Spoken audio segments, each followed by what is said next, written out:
नमो अर्यन्ताणं नमो सिद्धाणं नमो ऐर्याणं नमो वज्रायणं नमो लोहे सर्वसाहुणं ऐसो पंच नमोकारो सर्वभावपराश्रो मंगलानां च सर्वेषां परमं भवै मंगलम्।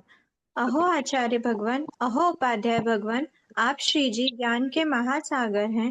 आप हमें अप्रत्यक्ष अनुज्ञा पूर्वक आशीर्वाद प्रदान करें, जिससे हम इस अपूर्व ज्ञान को ग्रहण धारण एवं वितरण करने में समर्थ बने। आप श्री जी की महती कृपा होगी। सभी से सादर जय जिनेंद्र।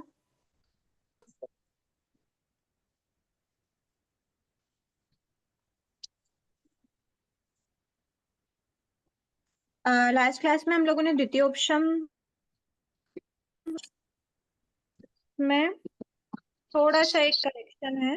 करेक्शन तो क्या, थोड़ा सा क्लैरिफिकेशन है प्रोसेस में कि हमने देखा था ना, बार बात हुई 8 बजे, मेरे को 10 मिनट में फोन आ जाता जी, मतलब गाड़ी में कर प्लीज म्यूट कीजिए।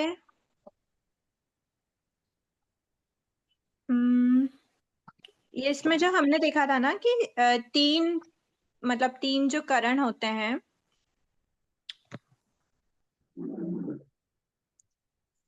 सॉरी तीन करण नहीं, तीन जो प्रकृतियां होती हैं। एक मिनट, थोड़ी आगे बढ़ गए शायद।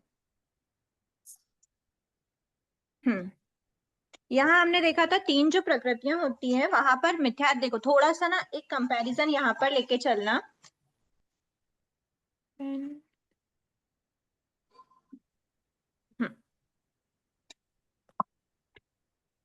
ये जो तीन प्रकृतियां है ना, देखो क्या होता है मिथ्यात्व वेदनी में।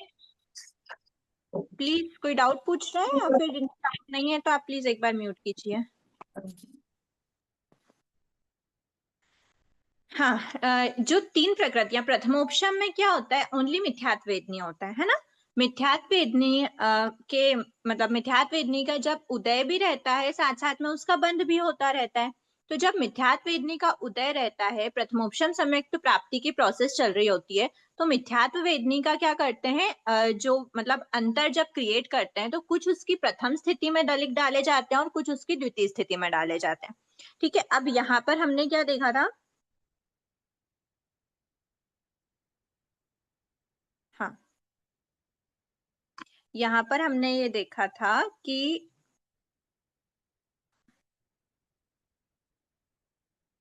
ठीक है, अनुश्री जी, प्रथम स्थिति पूर्ण होने के बाद ही तो द्वितीय स्थिति में डालेंगे ना। देखिए ऐसा नहीं होता, प्रथम स्थिति पूर्ण हो जाएगी तो फिर द्वितीय स्थिति में कैसे डालेंगे, मतलब डालने का समय तो जिसमें भी डालना है डालेंगे क्या। प्रथम स्थिति पूर्ण हो गई तो हम अंतर में आ गए और अंतर में प्रवेश करने के बाद हम अंतर थोड़ी क्रिएट करेंगे। द्वितीय स्थिति में क्यों डाल रहे हैं, क्योंकि अंतर हमको अंतर बनाना है। अंतर बनाने के लिए हम प्रदेशों को दलिकों को डालते। देखिए इसमें क्या हमने प्रथमोपशम में क्या देखा था, एक बार वो लेके चलते हैं। यथा प्रवृत्तिकरण, हाँ ये देखिए यहाँ पर क्या डाला था हमने, कुछ प्रथम में डाले थे और कुछ प्रथम में डाले थे और कुछ द्वितीय में डाले थे, है ना, ऐसे ही करा था हमने। लेकिन अब इसमें क्या होता है, अंतर क्रिएट क्यों, मतलब अंतर क्रिएट करने में कुछ उसकी प्रथम स्थिति में डालते हैं, कुछ द्वितीय स्थिति में डालते हैं। तो यहाँ पर मिथ्यात्व वेदनी का उदय और बंध दोनों हो रहा होता है, तो हम मिथ्यात्व वेदनी में क्या करते हैं, मतलब मिथ्यात्व वेदनी की प्रथम स्थिति और द्वितीय स्थिति ऐसे दो नाम देते हैं और वो डालते हैं। अब इसमें क्या होता है, यहाँ पर मिथ्यात्व वेदनी, सम्यक मिथ्यात्व वेदनी और सम्यक वेदनी, हमारे पास तीन प्रकृतियां होती हैं। तो मतलब देखिए ऐसा है कि प्रथम स्थिति में वहां पर क्या हो रहा था, थोड़ा कंपेयर करते हुए चलेंगे। प्रथम स्थिति में जब क्रॉस कर रहा था जीव, अंतर क्रिएट कर दिया, उसके दलिक है, तो हमने क्या कहा था कि प्रथम स्थिति जब मिथ्यात्व वेदनी की रहती है तो उसका उदय चल रहा होता है। उदय के साथ मतलब उसका वेदन करते हुए वो आगे आगे प्रवेश करता है। और जब अनिवृत्तिकरण पूर्ण होता है उसके अगले समय में जैसे ही वो अंतरकरण में प्रवेश करता है, अंतरकरण में नहीं, अंतर में प्रवेश करता है, जैसे ही फर्स्ट समय में आता है तो उसको प्रथमोपशम सम्यक्त की प्राप्ति हो जाती है, मतलब वहां पर मिथ्यात्व वेदनी का उदय नहीं है। तो यहाँ पर क्या हो रहा है, यहाँ पर भी जब वो अंतर क्रिएट कर रहा है ना, वहां पर उसका उदय था लेकिन यहाँ पर जब अंतर क्रिएट कर रहा है तो 3 प्रकृतियों का अंतर क्रिएट कर रहा है, जिसमें से मिथ्यात्व वेदनी का उसका उदय नहीं है, सम्यक मिथ्यात्व वेदनी का उसका उदय नहीं है, सम्यक वेदनी का उसका उदय है। क्यों है, कैसे निकाला हमने, इसी वजह से मतलब ऐसे ही पता चला कि हमारे, अच्छा आप लोग बताइए क्यों ऐसा बोला है कि सम्यक वेदनी का उदय है और इन दोनों का उदय नहीं है। योग्यता से बताना है।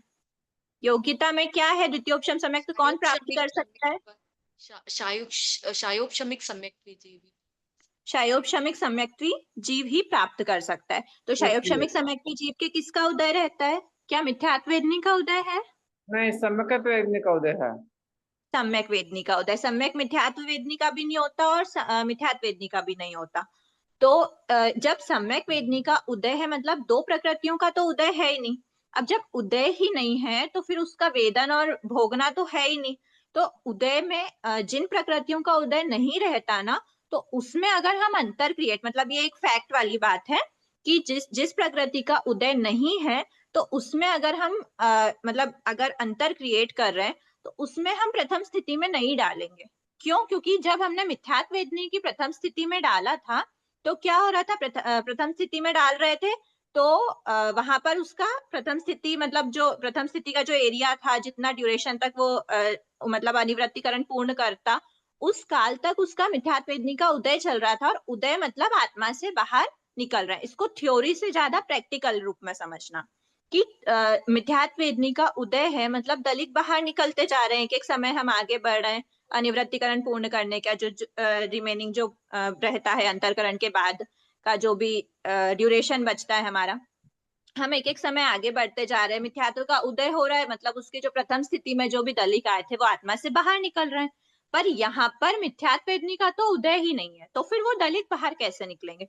तो जो अंतर हमने क्रिएट करा है ना, यहाँ पर आपको एकदम खुलासा करके नहीं दिया हुआ है, बस इतना समझना कि अगर मतलब एक थोड़ा सोचने वाली बात है कि अंतर जब मैंने, क्योंकि मैंने लास्ट क्लास में शायद ऐसा बताया था कि मतलब ऐसा एग्जैक्टली बताया नहीं था, वो ड्रॉ करने में ऐसा आ गया था कि यहाँ जो अंतर क्रिएट करा है वो दोनों मिथ्यात्व वेदनी में वहां जाते थे। बट एक्चुअल में क्या है, जब उसका उदय ही नहीं है तो फिर उसकी प्रथम स्थिति में क्यों जाएंगे, कैसे जाएंगे, मतलब किस लिए जाएंगे? बात वो है कि उसका उदय होता तो बात अलग होती कि आत्मा से बाहर निकल रहे थे। तो अगर उसका उदय नहीं है तो उसके जो भी दलित हैं वो किसमें, जब किसी प्रकृति का उदय नहीं होता और मतलब विपाक उदय नहीं होता, तो हमने क्या समझा था, जिसका उदय होता है उसमें क्या कर देते, जैसे मनुष्य गति का उदय है तो अभी देव गति, नरक गति और तिर्यंश गति का भी क्या है, संक्रमण के द्वारा निकल रही है। मतलब उदय तो है लेकिन फल नहीं भोग रहे हैं, उनका विपाक उदय नहीं हो रहा है, वो संक्रमण के द्वारा पर निकल तो रही है ना। अब इसमें भी हमको अंतर क्रिएट करना है, तो हमको मिथ्यात्व वेदनी और सम्यक मिथ्यात्व वेदनी के प्रदेश निकल तो रहे हैं, तो वो किस रूप में निकल रहे हैं? अंतर में क्या होता है कि उस पूरे ड्यूरेशन में सत्ता में भी नहीं है, मतलब सत्ता फ्यूचर में है, पूरे अंतर के बाद में तो है, पर उस ड्यूरेशन में वो नहीं है। वही तो अंतर है, तभी तो हमने बोला कि उसमें कोई भी प्रदेश नहीं है, तभी तो उतना ग्रीन पार्ट को हमने पूरा गैपिंग रखी है कि वहां कोई भी प्रदेश नहीं है। तो अब जब वो प्रदेश नहीं है, मतलब विथआउट प्रदेश वाले एरिया में अगर हमको प्रवेश करना है, तो अगर विथआउट प्रदेश कैसे क्रिएट हुए, तो प्रदेश सब हटाएंगे तो कहाँ जाएंगे वो प्रदेश? तो वो जाते हैं संक्रमण के द्वारा सम्यक वेदनी में। ठीक है, तो इसीलिए मिथ्यात्व वेदनी सम्यक मिथ्यात्व वेदनी का दोनों का उदय नहीं है। सम्यक वेदनी का उदय है तो उसके दलित सम्यक मिथ्यात्व वेदनी में, सॉरी मिच्छामिदुक्कड़म, सम्यक वेदनी में संक्रमण के द्वारा उसके रूप में कन्वर्ट होके और सम्यक वेदनी का जो उदय चल रहा है उस रूप में वो बाहर निकलते जाएंगे। ठीक है, अब सम्यक वेदनी का क्या होगा? तो सम्यक वेदनी में प्रथम स्थिति, द्वितीय स्थिति, वो जो बात होती है ना, इसमें अभी इतने स्पष्ट रूप से नहीं बोलना, क्योंकि जब आप आधार ग्रंथ का 19th चैप्टर पढ़ोगे ना, तो उपशमक श्रेणी में आपको पूरी प्रोसेस खुलासा करके दी जाएगी। अभी बस इतना समझना, एक ऐसा होता है कि जो भी उदयमान प्रकृति होती है ना, उदयमान प्रकृति, उदयमान का तो हम प्रथम स्थिति में देखते हैं क्योंकि उसका उदय है, तो वो प्रथम स्थिति में दलित बाहर निकल रहे। प्रथम स्थिति मतलब समझ रहे हैं ना आप, नीचे निषेक में दिख रहा है, तो ये यहाँ पर तो प्रथम स्थिति में दलित आ गए, मतलब सम्यक वेदनी में तो आ गए, लेकिन द्वितीय स्थिति में भी जाएंगे क्या, तो वो आप एकदम खुलासा वहां पर पढ़ोगे। शॉर्ट में इतना समझना कि ऐसा रूल होता है कि जिन प्रकृतियों का बंध होता है वो उन्हीं प्रकृतियों के, मतलब अगर बंध हो रहा है तो ही उसकी द्वितीय स्थिति में जाते हैं। पर हमको ये पता है, देखो एक बात पहले ही बोल देती हूँ, ये पोर्शन जो मैं अभी बोलने वाली हूँ अगर आपको समझ में ना आए तो उसको एक तरफ रख देना, मत समझना, आपके एग्जाम पॉइंट ऑफ व्यू से नहीं है, ठीक है। सम्यक वेदनी का क्या है, बंध नहीं होता, हमको पता है। तो अगर उसका बंध नहीं होता तो उसके द्वितीय स्थिति में नहीं जाना चाहिए। शायद जिनको ये नॉलेज में है बद्धिमान प्रकृति का ही द्वितीय स्थिति में जाता है, अबद्धिमान का नहीं जाता, तो उनके लिए मैं बता रही हूँ कि हमने क्या देखा है कि जो भी मतलब जो भी प्रकृति का बंध हो रहा होता है उसकी ही द्वितीय स्थिति में जाता है। लेकिन यहाँ पर सम्यक वेदनी का बंध नहीं होते हुए भी उसकी द्वितीय स्थिति में जाता है। क्यों जाता है? जस्ट बिकॉज वो पतत ग्रह है। ये एक वर्ड है पतत ग्रह। तो पतत ग्रह का मतलब आप और आगे समझोगे तो इससे बेटर है कि अभी उसको पूरा एक तरफ रहने देंगे। पतत ग्रह मतलब वो जो संक्रमण के द्वारा आ रही हैं कुछ प्रकृतियां, संक्रमण के मतलब कुछ प्रकृतियों के दलिक उसमें आ रहे हैं संक्रमण के द्वारा, तो वो कहलाती है पतत ग्रह। और जो भी प्रकृति पतत ग्रह होती है तो उसके द्वितीय स्थिति में तो दलिक जाते हैं। फास्ट हो रहा है क्योंकि ये टॉपिक अभी के लिए आपके एग्जाम पर्पज से अभी ये काम का नहीं है, ठीक है, इसीलिए फास्ट जा रहा है। बस इतना ध्यान रखना, जिनको लास्ट क्लास में थोड़ा डाउट आया था कि प्रथम स्थिति में भी जा रहा है द्वितीय स्थिति में भी जा रहा है, तो वो कैसे, वो सब सिर्फ उन लोगों के लिए है, ठीक है, क्योंकि एक डाउट आया था, वही मैंने कॉमनली मतलब क्लियर हो करा गया है। दीदी, हो गया क्लियर हो गया मेरा। मैंने ही आपसे पूछा था, हो हाँ, गया। तो हाँ आपने शायद ऐसा कुछ कहा था ना कि द्वितीय में नहीं हाँ, जाएगा, तो वो नहीं द्वितीय, मैंने कहा था कि प्रथम स्थिति में अगर उसके दलित है तो उसको कैसे भोगेगा, क्योंकि एक समय में तो एक ही प्रकृति का उदय रहेगा, सम्यक मोहिनी का उदय है अभी। तो अब क्लियर हो गया, वो संक्रमण के द्वारा उसके साथ भोग के वो अंतर क्रिएट इन करेगा दोनों वो। के तो संक्रमण के द्वारा निकलते हैं। हाँ और जो हाँ मतलब एक और किसी ने पूछा था कि वो द्वितीय स्थिति में नहीं जाते हैं, मतलब बताया था कि द्वितीय स्थिति में नहीं जाते हैं, फर्स्ट में जाते हैं, तो नहीं, ऐसा नहीं है, वो पतत ग्रह होने के कारण द्वितीय स्थिति में भी जाते हैं। और पर दीदी वो, हमारे लिए ये वर्ड नया है एकदम बिल्कुल से। हाँ वो तो आप लोगों को हम्म, बिल्कुल मतलब अब वो बहुत हाँ थोड़ा अभी ज्यादा हाई लेवल का है वर्ड, तो इसलिए उसको अभी एक तरफ ही रहने देते हैं, उस, हाँ हाँ ठीक ठीक जी, है, उसको अभी हाँ नहीं वो करते हैं। बस इतना समझना कि इन दोनों के क्या, और आपको सही बात बताए तो आप खुद ही देखो ना, द्वितीय ऑप्शन कहाँ से स्टार्ट हुआ, यहाँ से स्टार्ट हुआ और यहाँ हम्म, पर आके वो एंड हो गया है। तो आप बताओ द्वितीय ऑप्शन इतने शॉर्ट में कैसे, कोई 2 पॉइंट्स में कोई कैसे समझा सकता है उसकी प्रक्रिया को, जी बहुत दीदी। शॉर्ट में बताया है अभी आपको। द्वितीय मैडम ऑप्शन का पूरा एक चैप्टर है जो आप आगे पढ़ोगे, ठीक है। मैडम मथे ना मैडम, मैंने ना ये आपके जो पढ़े थे 13 नंबर पेज है ना, ये सम्यक वेदिनी पुंज, दो एक पन्ना के पहले का है मिथ्यात्व वेदिनी पुंज और सम्यक मिथ्यात्व पुंज, ये समझ में नहीं आया क्योंकि मैंने क्लास अटेंड नहीं करी, 4-5 क्लास अटेंड नहीं करी थी मैंने। कौन से वाला, सम्यक वेदनी, सम्यक मिथ्यात्व वेदनी, प्रथमोपशम का जो त्रिपुंज बना रहे वो? हाँ हाँ वो है ना, सम्यक वेदिनी पुंज, मिथ्यात्व वेदिनी पुंज, सम्यक मिथ्यात्व वेदिनी वो पुंज, जो 13 नंबर पेज पे है, अध्याय 12 में 13। बाद में एक बार या तो आप पर्सनली देख लेना, समझ लेना, या फिर हम आगे रिवीजन क्लास में जब लेंगे तब देख लेना, हाँ मैंने ठीक है। पढ़ा था सवेरे अभी लेकिन हम समझ आगे में नहीं बढ़ते आया। ओके ओके हैं, है ना। तो ये द्वितीय ओके। ऑप्शन वाला हुआ क्लियर, द्वितीय मतलब जिनका डाउट था उनको क्लियर हुआ, बाकी हम आगे देखते हैं। द्वितीय ऑप्शन में बस अभी आपको क्या समझना है, इतना ही समझना है कि अंतर किस प्रकार करता है, तो अंतर इस प्रकार करता है अंतरकरण में कि मिथ्यात्व वेदनी और सम्यक मिथ्यात्व वेदनी की तो एक आवलिका शेष रहती है और क्रिएट करना स्टार्ट कर देता है। और सम्यक वेदनी का कितना करता है, तो उदय समय से लेकर अंतर मोट काल तक तो उसके प्रदेश रहते हैं, उसके बाद से वो अंतर क्रिएट करना स्टार्ट करता है, और तीनों का एंडिंग एक साथ ही होता है, ठीक है। तो जो द्वितीय स्थिति वाली जो बात करते हैं, जो ऊपर की, मतलब यहाँ पर हम द्वितीय स्थिति नहीं बोलेंगे कुछ भी ऐसा, पर जो ऊपर का रहता है अंतर के बाद का जो रहता है वो तीनों में एक साथ ही, मतलब तीनों के प्रदेश एक साथ ही रहते हैं। अंतर नीचे से स्टार्ट, इन दोनों में अंतर ज्यादा होता है और वहां पर अंतर कम होता है। ये होता है कब, जब अंतरकरण का अंतिम समय है, ठीक है, ये ध्यान रखना, अंतरकरण का अंतिम समय।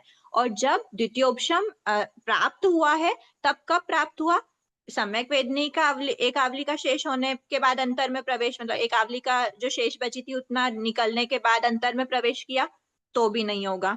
सम्यक मिथ्यात्व वेदनी में प्रवेश, मतलब सम्यक मिथ्यात्व वेदनी के अंतर में प्रवेश किया तो भी नहीं होगा। क्यों नहीं होगा? क्योंकि सम्यक जो अंतर्मुठ काल तक चलेंगे, और अंतर्मुठ के बाद जब प्रवेश करते हैं तब जाके हम बोलते हैं कि द्वितीयोपशम सम्यक्त्व प्राप्त हुआ है। ठीक है, ये बस ये 2 ही पॉइंट है कि अंतर कितने के बाद स्टार्ट करता है। तो मिथ्यात्व वेदनी सम्यक मिथ्यात्व वेदनी में एक एक आवलिका के बाद से अंतर स्टार्ट हो जाता है, और सम्यक वेदनी की प्रथम स्थिति कितनी बचती है? ओनली मतलब अंतर्मुठ की बचती है।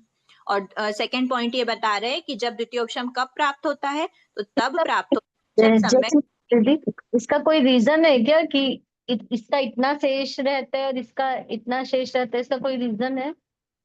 रीजन तो क्या ही बताएंगे, फैक्ट ही है वो, है ना।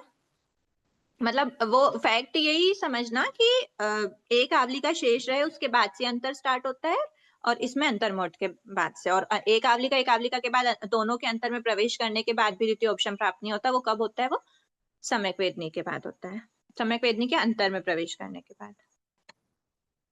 ये हो गया था, ये भी हो गया था। आज क्षयोपशमिक सम्यक्त्व स्टार्ट करना है ना।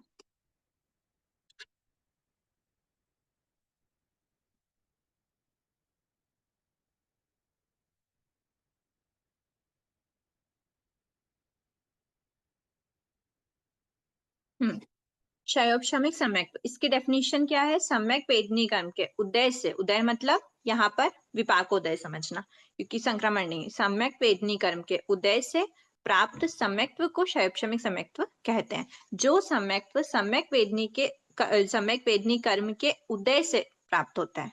ठीक है, मतलब जब सम्यक वेदनी, क्योंकि हमने देखा ना कि जब उपशम कर दिया किसी का भी उदय नहीं है ना, मतलब दर्शन त्रिक में से किसी का भी उदय नहीं है, ना सम्यक वेदनी का है, ना मिथ्या वेदनी का है, और ना ही सम्यक मिथ्यात्व वेदनी, तीनों का ही उदय नहीं है। तो क्या वो क्षयोपशमिक है? नहीं, वो उपशम सम्यक्त्व होता है। सत्ता में है बट उदय नहीं है, तो वो उपशम सम्यक्त्व होता है। टोटल क्षय कर दिया, सम्यक वेदनी है ही नहीं सत्ता में, तो वो शायिक हो जाएगा। पर जब सम्यक वेदनी का उदय हो रहा है तो कौन सा सम्यक्त्व प्राप्त होता है? तो क्षयोपशमिक सम्यक्त्व प्राप्त होता है। ठीक है, यहाँ पर जो लिखा हुआ है ना, ये लाइन यहाँ उदय समय में लिखा हुआ ये क्या है? क्या?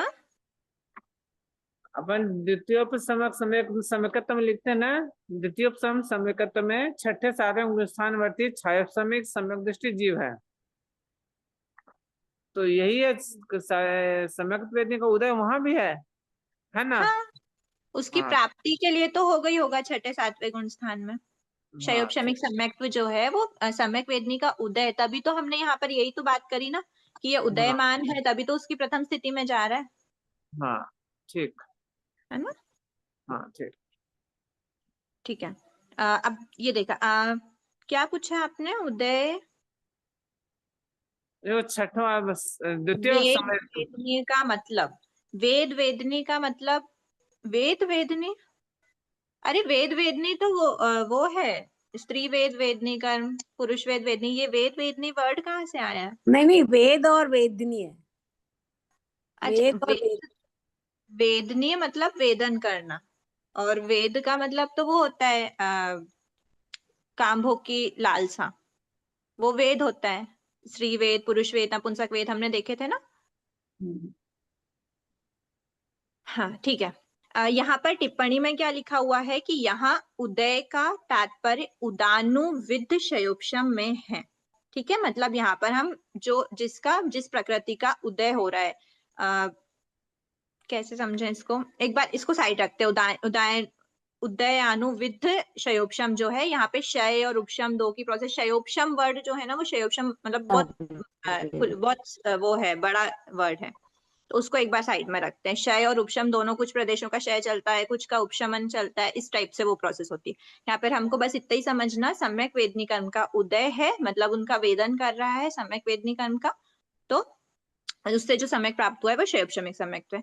क्षयोपशमिक सम्यक्त्व चारों गति के सन्नी, अब इसकी योग्यता में क्या लिखना, तो इसकी योग्यता में ऐसे पॉइंट्स बना के लिख सकते हो, चारों गति के सन्नी पंचेंद्री। सन्नी पंचेंद्री मतलब असन्नी, तो वैसे भी पंचेंद्री मतलब असन्नी पंचेंद्री होते हैं, पर पंचेंद्री के अलावा जो भी जीव है वो असन्नी, मतलब वो सन्नी नहीं होते, वो सब असन्नी ही रहते हैं। इसीलिए सन्नी पंचेंद्रीय एक साथ बोल सकते हो, असन्नी पंचेंद्रीय नहीं होगा, सन्नी पंचेंद्रीय होना चाहिए। चारों गति के जीव कैपेबल है। करण अपर्याप्त और करण पर्याप्त दोनों अवस्थाओं में संभव है। अब आप ध्यान में मतलब याद करो कि प्रथमोपशम में क्या बोला था हमने, चारों गति के जीव भी बोला था, सन्नी पंचेंद्रीय भी बोला था, लेकिन पर्याप्त जीव ही प्रथमोपशम प्राप्ति कर सकते हैं, अपर्याप्त जीव नहीं कर सकते। लेकिन शयोपशमिक सम्यक्त्व में क्या कहा है कि करण अपर्याप्त और करण पर्याप्त दोनों अवस्थाओं में संभव है। अच्छा, यहाँ पर करण अपर्याप्त बोला है तो एक और वर्ड यहाँ पे करण वर्ड क्यों, मतलब थोड़ा सा आपका पिछला रिकॉल करते कि करण वर्ड क्यों डाला है यहाँ पे, आंसर प्लीज। वो लब्धि पर्याप्त में दो होता है, पर्याप्त जब होगा, तक अभी पर्याप्त पर्याप्तियां होना, अभी अपर्याप्त अवस्था, लेकिन निश्चित है कि वो पर्याप्त होगा। लब्धि अच्छा। पर्याप्त जब तक पर्याप्तियां को पूर्ण नहीं करता तब तक वो करण अपर्याप्त कहलाता है, और पर्याप्तियां पूर्ण करने पर वो करण पर्याप्त कहलाता है। हाँ, मतलब ये कि यहाँ पर अगर करण अपर्याप्त और करण पर्याप्त दोनों वर्ड लिए गए हैं, मतलब इन शॉर्ट वो लब्धि पर्याप्त जीव होना चाहिए। लब्धि पर्याप्त है, लब्धि अपर्याप्त अगर है, मतलब लब्धि अपर्याप्त कौन होता है, जो कभी पर्याप्त होगा ही नहीं, वो अपर्याप्त अवस्था में ही काल कर जाएगा, वो होता है लब्धि अपर्याप्त। तो लब्धि अपर्याप्त जीव के दोनों भेद, ऐसा नहीं बोलेंगे पर्याप्त है, वहां पर जो पर्याप्त की हम बात करते हैं ना, वो कौन सा पर्याप्त जीव होना चाहिए, वो अपर्याप्त नहीं होना, वो करण पर्याप्त। क्लियर है कि करण पर्याप्त होगा, मतलब वो कर चुका है, पर्याप्त अवस्था को प्राप्त कर चुका है, तो ही वो प्रथमोपशम को प्राप्त कर सकता है। लेकिन यहाँ पर लब्धि पर्याप्त तो है, मतलब लब्धि पर्याप्त का क्या अर्थ है कि वो पर्याप्तियां पूर्ण करने के बाद ही काल करेगा। अब उसने पूर्ण कर ली है या फिर करने वाला है, दोनों अवस्थाओं में वो शयोपशमिक सम्यक्त्व प्राप्त कर सकता है, पर जब कर ली होती है उसके बाद ही प्रथमोपशम प्राप्त होता है। क्लियर हुआ? करण अपर्याप्त और करण पर्याप्त दोनों अवस्थाओं में शयोपशमिक सम्यक्त्व रह सकता है, लेकिन प्रथमोपशम कब रहता है, सिर्फ पर्याप्त अवस्था में। ठीक है, हाँ। क्योंकि इतनी हाई विशुद्धि, 3 करण करना, ये सब अपर्याप्त जीव के नहीं हो सकते, मतलब नहीं कर पाएगा वो इतना कि इतने अनंत विशुद्धि, अनंत गुणा विशुद्धि पे जाएगा, और फिर उसके बाद फिर वो मतलब तीनों करण करेगा, तीनों करण करने के साथ फिर वो अंतरकरण करेगा, त्रिपुंज बनाएगा, ये सब पर्याप्त जीव ही कर सकता है। तो पर्याप्त कौन सा, लब्धि अपर्याप्त के साथ साथ करण पर्याप्त भी होना जरूरी है। पर यहाँ पर अपर्याप्त हो, अगर करण अपर्याप्त हो, मतलब क्या, इन फ्यूचर वो पर्याप्त होगा, मतलब पर्याप्तियां तो पूर्ण करेगा, लेकिन अभी पर्याप्तियां पूर्ण करने के प्रोसेस में है वो, तो वो जीव भी क्या कर सकता है, शयोपशमिक सम्यक्त्व की अवस्था में हो सकता है। ठीक है, अब शयोपशमिक सम्यक्त्व की अवस्था यहाँ पर ना एक मतलब ऐसा विशेष कोई प्रोसेस नहीं होती। क्यों नहीं होती? क्योंकि शयोपशमिक सम्यक्त्व किस किस तरह से मिल सकता है, आप खुद बताओ। ये भी हमारे शायद गति मार्गना है क्या इस बुक में, या फिर गुणस्थान स्वरूप में निकल गया है वो, इसमें नहीं है, वो गुणस्थान स्वरूप के एक अलग से है, उसमें आएगा। तो वो क्या है शयोपशम, आप खुद अभी तक जो पढ़ा है उस हिसाब से बताओ, शयोपशमिक सम्यक्त्व किन किन किस किस से प्राप्त हो सकता है? अभी आप पढ़ चुके हो। सम्यक्त्व से प्राप्त हो सकता है, प्रथमोपशम से भी प्राप्त होता है, द्वितीयोपशम से भी प्राप्त हो सकता है। उसमें भी हमने देखा था ना कि अगर सम्यक वेदनी का मतलब जब अंतर हो गया कंप्लीट, मतलब अंतर का ड्यूरेशन पूरा कंप्लीट हो गया, भोग लिया जीव ने, उसके बाद फिर जब वो द्वितीय स्थिति वाले जो ड्यूरेशन है उसमें आता है, अगर उसके सम्यक वेदनी का उदय हो गया तो वो क्या होकर जाएगा, शयोपशम सम्यक्त्व प्राप्त कर जाएगा। इसीलिए यहाँ पे कोई ऐसी एक ही प्रोसेस नहीं दी है शयोपशमिक सम्यक्त्व की।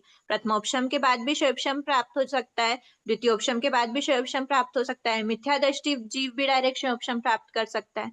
ठीक है, तो ये आगे आप मतलब वो एक जो गुणस्थान स्वरूप की बुक है ना, उसमें बिल्कुल विस्तार में सब दिया हुआ है वो। ठीक है, पर तो ये जब फर्स्ट टाइम करेगा, अगर जब उसे फर्स्ट टाइम शयोपशमिक सम्यक्त्व प्राप्त होगा तो उसे प्रथमोपशम सम्यक्त्व से ही मिलेगा ना वो। हाँ, पहला सम्यक्त्व ही उसके पूरे अनादि काल में पहला सम्यक्त्व अगर उसको मिल रहा है तो वो प्रथमोपशम सम्यक्त्व मिल रहा है, प्रथमोपशम के जस्ट बाद उसको शयोपशमिक मिल सकता है, तो वो फर्स्ट टाइम ही हुआ। ठीक है, और वैसे भी द्वितीयोपशम के बाद जो शयोपशमिक मिल रहा है वो तो अंडरस्टूड ही है ना कि वो पहली बार नहीं है। क्यों? क्योंकि द्वितीयोपशम प्राप्ति कौन करता है, शयोपशमिक जीव। शयोपशमिक जीव ही तो द्वितीयोपशम पे गया और फिर वापस शयोपशम पे आएगा, है ना, दीदी एक बार योग्यता और में ही देखा ना वो तो। अनुश्री जी एक बार औपसमिक और सहायक का समझा दीजिए ना। शायिक पे अभी हम आएंगे, तब हम देखेंगे औपशमिक और शायिक का डिफरेंस। एक बार औपशमिक का तो हम देख चुके हैं, पर मतलब शायिक का जब देखेंगे ना तो वहां पर आपको क्लियर होता जाएगा कि दोनों का और डिफरेंस क्या है। वहां पे डिफरेंस के साथ लेके बात कर लेंगे। औपशमिक में इतना ही रहता है कि औपशमिक में जो D3 है उनका उपशम होता है, वहां पर क्षय होता है। ऐसा मतलब एक बार अंतर हम देखते जाएंगे वहां पे क्या क्या हो रहा है। औपशमिक में इतना समझो कि D3 का क्या होता है, उपशम होता है। और प्रथमोपशम है तो A4 का क्षयोपशम होगा, द्वितीय उपशम है तो A4 का क्षय होगा। ठीक है, ठीक। अनुश्री ये जी होगी दोनों। प्रश्न है, सिर्फ सादी मिथ्या दृष्टि ही क्षयोपशमिक प्राप्त कर सकता है ना? अनादि मिथ्या दृष्टि को तो प्रथमोपशम करना पड़ेगा, लेकिन सादी मिथ्या दृष्टि क्षयोपशमिक सम्यक्त्व को प्राप्त कर सकता है, क्या ये सही है? क्योंकि वही मैंने बताया ना कि फर्स्ट टाइम अगर कोई भी सम्यक्त्व मिल रहा है तो वो प्रथमोपशम ही मिलेगा, और प्रथमोपशम के बाद क्षयोपशमिक अगर मिल रहा है, फर्स्ट टाइम क्षयोपशमिक कब मिलता है तो वो प्रथमोपशम सम्यक्त वाले जीव को मिल रहा है, वो मिथ्या दृष्टि को थोड़ी मिल रहा है। मिथ्या दृष्टि से तो बीच में उसका उपशम वाला भी मतलब अवस्था आ गई ना, उसके बाद ही वो क्षयोपशम पे गया था। ठीक है ये जी। है ना और कि अनादि और सादी दोनों को प्रथम सम्यक्त मिल सकता है। हाँ, तो वो शादी का रीजन इसलिए बताया है कि उसके सम्यक वेदनी की भले ही वो सत्ता मतलब हो भी नहीं भी हो, एंड हो गई इसकी। वो उतना ड्यूरेशन निकल गया ना। वो हमने इसमें देख लिया था अंतर में कि कितना ड्यूरेशन निकला है, तो वो निकला है पल्योपम का असंख्यतम भाग। पल्योपम का असंख्यतम भाग 6th पॉइंट में देखा था ना, प्रथमोपशम के 6th पॉइंट में ऊपर ही लिखा हुआ है कि अगर पल्योपम का असंख्यतम भाग काल तक लगातार मिथ्यात्व में रहता है तो फिर वो क्या हो जाएगा, उसके प्रथम समय प्राप्त करना फिर से पड़ेगा। उसको प्रथमोपशम प्राप्त करनी, फिर से नई सत्ता क्रिएट करनी पड़ेगी।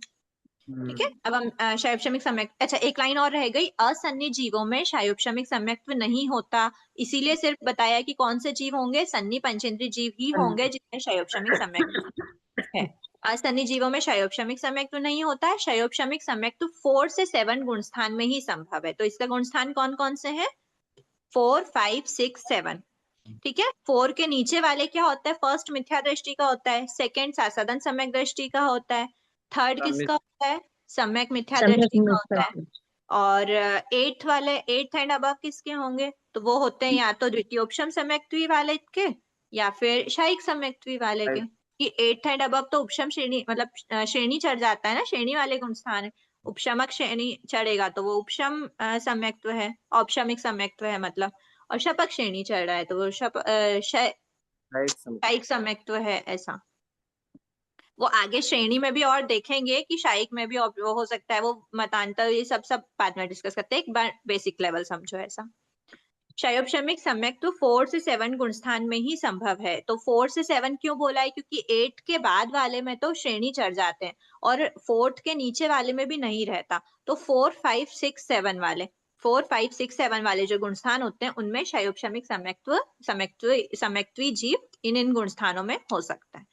ठीक है, मतलब 4th गुणस्थान में अगर किसी जीव को सम्यक्त्व है तो वो कौन सा हो सकता है, अच्छा वो हम बाद में डिस्कस करेंगे ना, अभी इसमें नहीं है। बस अभी इतना देखो कि अभी तक हमने क्या देखा, 4th गुणस्थान किस किस का देखा, क्षयोपशमिक सम्यक्त्व में देखा, द्वितीयोपशम सम्यक्त्व में भी देखा क्या। इसके गुणस्थान कौन से हैं, 4 से 11। और यहाँ पे क्या है, 4 से 11। मतलब अभी हमने 3 देखा है कि 4th गुणस्थान, 5th गुणस्थान, 6th गुणस्थान, 7th गुणस्थान, ये 4 गुणस्थान है। तो वो 4 गुणस्थान में शायिक सम्यक्त्व क्षयोपशमिक सम्यक्त्व भी हो सकता है, प्रथमोपशम सम्यक्त्व जीव भी हो सकता है और द्वितीयोपशम सम्यक्त्व जीव भी हो सकता है।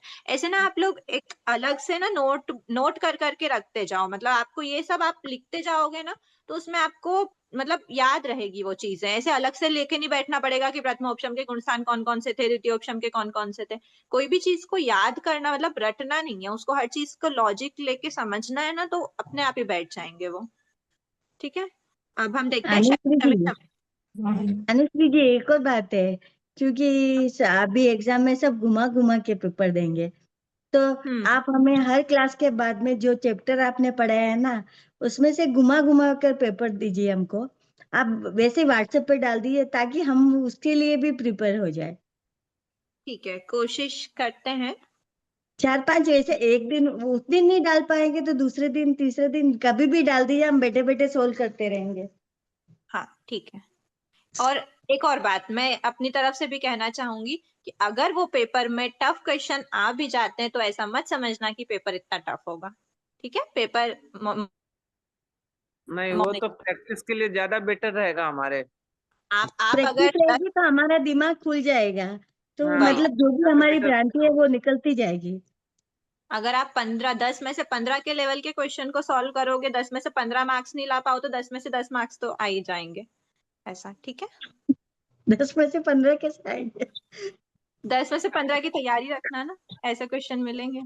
हाँ, आप एक एक कभी कभी डाल, मतलब हर क्लास के बाद में, भले 1-2 दिन बाद में डालिए, आपके भी बहुत सारे काम रहते हैं, मगर डाल दीजिए ताकि हम उसके लिए भी प्रिपेयर हो जाए।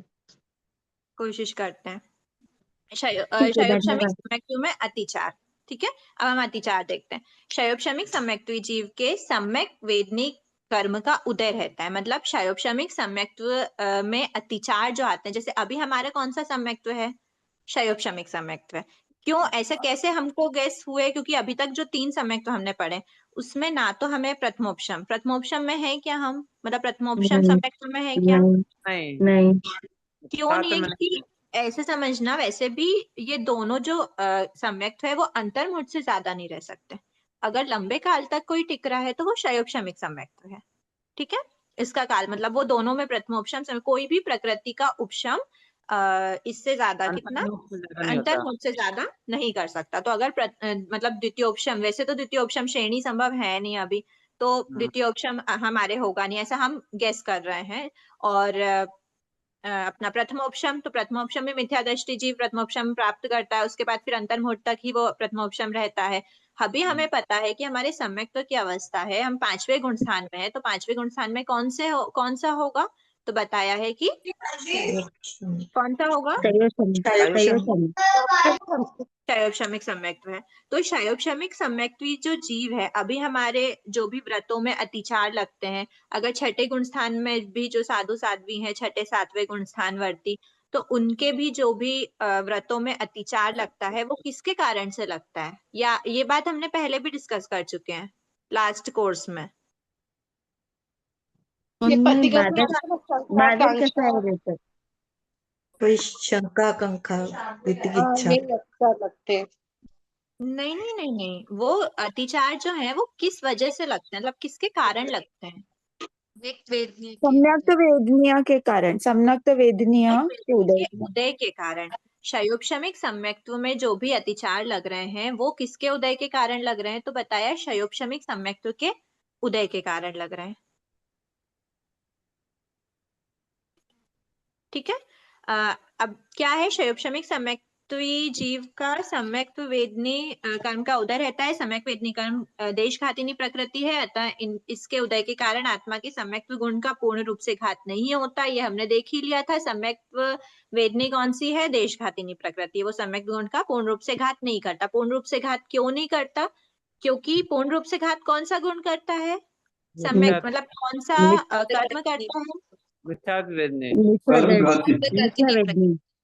मिथ्यात्व वेदनी और सम्यक मिथ्यात्व वेदनी दोनों हैं, दोनों सर्वघातिनी है। और दोनों का घाती गुण क्या था? याद करो, सम्यक्त्व का ही था ना। सम्यक्त्व का ही पूर्ण घात करते हैं, लेकिन जो सम्यक वेदनी कर्म है वो आंशिक रूप से ही घात करता है। आंशिक रूप से घात कर रहा है मतलब सम्यक्त्व का गुण प्रकट हो रहा है। तो कौन से सम्यक्त्व का गुण प्रकट होता है? शयोपशमिक सम्यक्त्व का गुण प्रकट होता है। तो गुण तो प्रकट हुआ, लेकिन कुछ ना कुछ असर तो दिखाएगा ना सम्यक वेदनी। तो वो सम्यक वेदनी क्या असर दिखाता है? तो जब जब उसका उदय रहता है तो सम्यक्त्व में क्या लगते हैं? अतिचार लग सकते हैं। ठीक है, तो वो अतिचार कौन कौन से हैं? शंका, कांक्षा, विचिकित्सा, पर पाखंड प्रशंसा और पर पाखंड संस्तव। तो क्या अर्थ हुआ? ये 5 मतलब हम यूज्ड टू है इन वर्ड्स से, समझे भी हैं बहुत सारे। शंका मतलब सुदेव, सुगुरु, सुधर्म एवं जीव अजीवादि 9 सद्भाव पदार्थों की सत्वता के विषय में संदेह करना। ये पॉइंट बहुत इंपॉर्टेंट है। सत्वता तो ठीक है, सत्वता मतलब यथार्थ स्वरूप, जो हमने देखा था, जो हम लोग जनरली मिथ्यात्व वेदनी, सम्यक मिथ्यात्व वेदनी, सम्यक वेदनी के डेफिनेशन में जो हम बोलते हैं सुगुदेव सुगुरु सुधर्म एवं जीव अजीव आदि नौ सद्भाव पदार्थ के यथार्थ स्वरूप पर, इतनी यहाँ तक तो हम बोलते हैं। अगर हमको श्रद्धा है, पूर्ण रूप से श्रद्धा है, तो ही हमारा सम्यक तो है।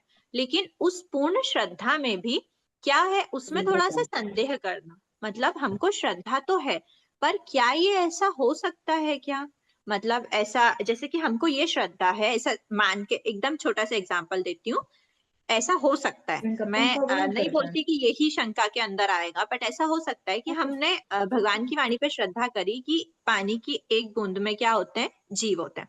अब असंख्य जीव, उसमें हमने संदेह कर दिया कि इतनी छोटी सी बूंद है, इतनी छोटी सी बूंद में असंख्य जीव कैसे, मानते हैं हम कि मतलब हम असंख्य जीव। भगवान की वाणी पे श्रद्धा कर रहे हैं। एक बार किसी के डाउट है तो मेरी बात कंप्लीट हो जाए, और अगर डाउट नहीं है तो प्लीज म्यूट कीजिए। कि हम श्रद्धा करते हैं भगवान की वाणी में कि पानी के उसमें एक बूंद में भी बहुत सारे जीव होते हैं, पर उसमें संदेह करना कि ऐसे कैसे हो सकता है कि एक ही बूंद है, उसमें असंख्य फूल के एक, मतलब बोलते हैं सुई के अग्रभाग, कुश के अग्रभाग जितने जगह में भी इतने जीव है, तो ऐसा कैसे हो सकता है। जो संदेह वाला पॉइंट होता है, जिज्ञासा और संदेह दोनों में डिफरेंस होता है, और वो डिफरेंस हम खुद ही समझ सकते हैं कि हम जिज्ञासा के रूप में बोल रहे हैं या फिर संदेह कर रहे हैं किसी बात को लेकर, मतलब हम उस पे डाउट कर रहे हैं कि ये ऐसा कैसे हो सकता है। कहीं कहीं पे हमको जहां तक जिज्ञासा अगर उत्पन्न होती है, हमको एकदम बिल्कुल विनम्रता से और मन को साफ रखते हुए ये पूछना चाहिए कि अगर ये ऐसा है तो क्यों है। अगर हमको जिज्ञासा का समाधान मिल जाता है तो इट्स बेस्ट, नहीं मिलता है तो आंख बंद करके भगवान की वाणी पे श्रद्धा करना, भगवान ने फरमाया तो ये ऐसे ही होगा, बस वहां पे सारा खत्म हो जाता है। पर अगर जिज्ञासा का समाधान नहीं हुआ और फिर उसके बाद फिर डाउट करने लगना वगैरह वगैरह, ये सब संदेह में जाता है। तो हम आत्म साक्षी से ये समझ सकते हैं कि हम संदेह कर रहे हैं, मतलब शंका कर रहे हैं, या फिर हमारी सिर्फ जिज्ञासा है। ठीक है, ये हो गए शंका और जिज्ञासा के बीच का डिफरेंस। तो शंका अगर कर रहे हैं तो वो सम्यक्त्व में अतिचार, आपका सम्यक्त्व का गुण पूर्ण रूप से सम्यक्त्व नष्ट नहीं होगा, आपको श्रद्धा तो है। श्रद्धा अगर आंशिक अश्रद्धा में बदल गई तो वो मतलब मिथ्यात्व का रूप ले लेता है, वो मिथ्यात्व वेदनी का उदय है। पर आपको श्रद्धा तो पूर्ण है, श्रद्धा पूर्ण होने के बाद आपने थोड़ा सा, आपको संदेह हुआ, आपको थोड़ी शंका हुई कि ऐसा कैसे हो सकता है, तो फिर वो शंका, मतलब वो फिर अतिचार लगता है। आपका सम्यक्त्व का गुण नष्ट नहीं होता, लेकिन अतिचार लगता है। नेक्स्ट है कांक्षा। अन्य मतियों की, मतलब जो दूसरे मत वाले हैं, जो दूसरे धारणाओं वाले हैं, अन्य मत वाले हैं, उनका आडंबर अथवा किंचित दया आदि गुणों को देखकर उनके मत को चाहना, मतलब उनके जो दूसरा जो भी अन्य मत हैं, उन सभी के जो मतलब आडंबर देखना, वो सब आडंबर जो भी पाखंड वगैरह हैं, उनको क्या करना, या तो उनके आडंबर से, मतलब उनके आडंबर देख के उसकी तरफ अट्रैक्ट होना, या फिर उनके जो मतलब गुण हैं जो भी कि अच्छे दया के, देखो मतलब कोई भी चीज ले सकते हैं कि ये इस भाव से ये कर रहे हैं, कोई भी छोटा मोटा गुण उनके ले लिया, तो उसकी चाहना करना कि मैं उस मत को क्या करूं, स्वीकार करूं, तो ये कांक्षा के अंदर आ जाता है। दीदी विचिकित्सा, जैसे कांक्षा बोल रहे हो आप, जैसे सिख लोग या फिर ये पंजाबी लोग वो लंगर वो कराते हैं ना, भोज ऐसा, तो उसको अपन अच्छा वो कराते हैं, अच्छा दया की भाव है उनके में, ये ऐसा सोचते हैं, सिर्फ सोचते हैं, तो वो भी उसमें आएगा कि अच्छा करा रहे हैं, तो वो भी कांक्षा में आ जाएगा। सिर्फ सोच रहे हैं वो कांक्षा में नहीं आता है, सोच कर देख कर उनके मत को चाहना कि मैं भी उस मत से जुड़ूं। गुण को ग्रहण करना, फरमाते हैं आचार्य श्री खुद ही फरमाते हैं कि गुण ग्राह्य दृष्टि होनी चाहिए, गुण परक दृष्टि होनी चाहिए, गुण को देखना, गुण को चाहना, पर उनके मत को चाहना वो कांक्षा में आ जाएगा। ठीक है, एक बार ना जो डाउट्स आपके ऐसे रहें, तो ये टॉपिक ऐसा है कि बहुत बेसिक है, ऐसे कोई चीज नहीं है, ये मैंने पहले भी समझाया, फिर से हाथ जोड़ के विनम्र निवेदन है कि ऐसे डाउट्स को आप लास्ट में या फिर पर्सनली लेने का आप नोट करते जाइए तुरंत, वो क्या फ्लो टूट जाता है। ये जो इतनी छोटी सी कन्वर्सेशन हुई, इसमें हम आगे बढ़ सकते थे। ठीक है, तो थोड़ा सा ध्यान रखना। हाँ, मतलब एक को नहीं, मैं सबके लिए बोल रही हूँ कि अगर ऐसा कोई छोटा सा पॉइंट है जो आपके कॉन्सेप्ट से रिलेटेड नहीं है, कि ये कॉन्सेप्ट यहीं पे समझना जरूरी है, बहुत अति विषय मतलब अति जरूरत वाला है, तो आप उस समय पर पूछो, वरना एक बार साइड में नोट करके रखो जो भी जिज्ञासाएं आपकी हो रही हैं। कुछ समझ नहीं आ रहा है तो बात अलग है।